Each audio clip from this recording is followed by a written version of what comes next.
In his recent remarks, the Turkish president stressed that his country would not face U.S. sanctions over the purchase of the Russian S-400 air defense system, stressing that the first shipments would arrive within 10 days.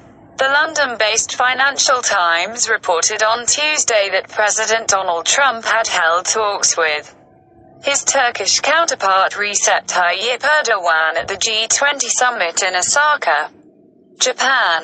In his editorial entitled "Turkey and America are heading for a major crisis," Erdogan should not undermine NATO's Russian air defense systems. The Turkish president emphasized in his press statements that his country would not face U.S. sanctions over the purchase of the Russian S-400 air defense system. The first will arrive within 10 days. The deal is a slow collision between Turkey and the United States, but it could eventually cause a huge wreck, as the congressional position is unlikely to be consistent with Trump's stance on sanctions.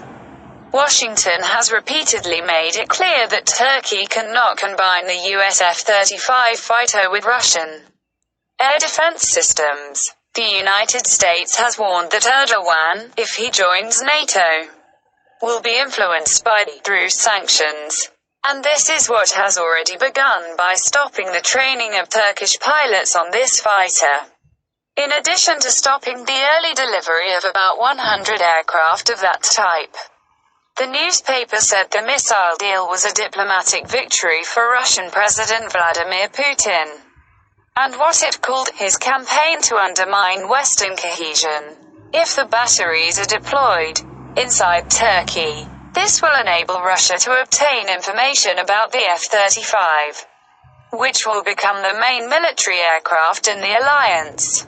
Turkey, like any sovereign country, has the right to make its own choices on defense procurement. But as a member of NATO, it has no right to create a gap within NATO security.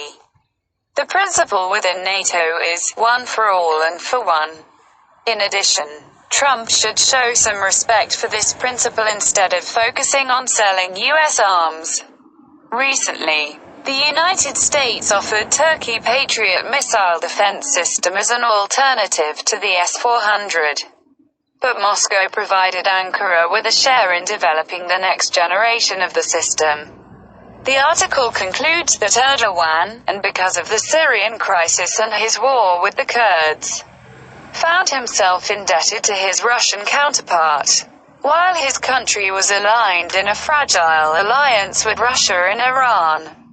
If Erdogan wants to turn his back on the Russians in this deal, Putin is likely to step up his war on the last Syrian opposition stronghold in Idlib, where Turkey has dozens of military positions.